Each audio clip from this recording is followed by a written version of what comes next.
Hello, and welcome to my channel for news about the Beyond the Gates 24. Please follow and subscribe for more information. Now let's begin. In today's Beyond the Gates recap, Leslie tries to ruin Shanice's day, Smitty ticks Jacob off, and June gives Kat good advice. Overhearing Ted ordering flowers, Leslie proves there's no conclusion she won't prematurely jump to, assumes they're for her. He makes it clear they're for Shanice, adding that Eva's mom needs to stop harassing Shanice. Leslie later swings by the hospital to flirt with Marcel. But before they can go out to breakfast, she notices the roses Ted ordered for Shanice being delivered. Leslie tries needling her rival, without much success. But after overhearing Nicole, Shanice realizes that sending roses after the first time he makes love with a woman is kinda Ted's calling card. Shanice later calls Ted out, and he admits it's true. They make plans for later that evening, unaware that as they speak, Leslie, having paid off a bellboy, is slipping into Ted's room to plant a pair of her panties behind a pillow. Is Smitty in over his head? Jacob asks, yet again, why Naomi is researching cancer treatments, failing to notice, yet again, that when he mentions, yet again, her not having the BRCA gene, she gets tense and evasive. Once she leaves, Elon joins his son to talk about the blood case, a suspect known as the Impaler, and the progress that needs to be made pronto. Elon's questions make it clear he doesn't think Jacob can handle the assignment, and he later shares that opinion with Marcel. Surprisingly, Marcel says the squad room seems to be supporting Jacob. He also offers to keep an eye on Jacob, and what I'm pretty sure isn't a coincidence. Martin worries about the new story Smitty's working on which kept him out all night.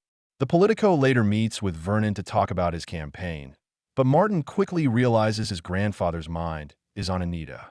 Vernon says that when Anita collapsed, he feared she died and it was the worst pain he'd ever felt.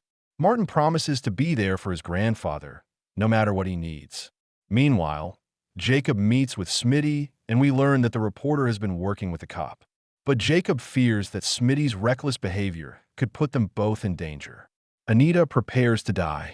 Wearing her judgment like the latest fashion, Kat takes her mom to task for having, gasp, enjoyed Kyle's company the night before.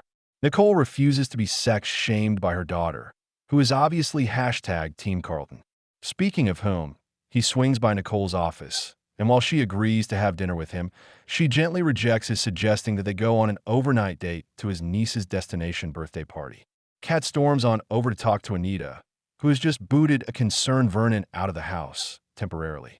Anita suggests Nicole is dealing with things in her own way. Kat, she adds, has better things to worry about. Kat leaves once her gran agrees to talk to Nicole. Kat's next stop is Orphe Jeans. Crossing with her dad, they have a nice moment, until he mentions Eva. Stomping off, Kat takes a seat and is joined by June.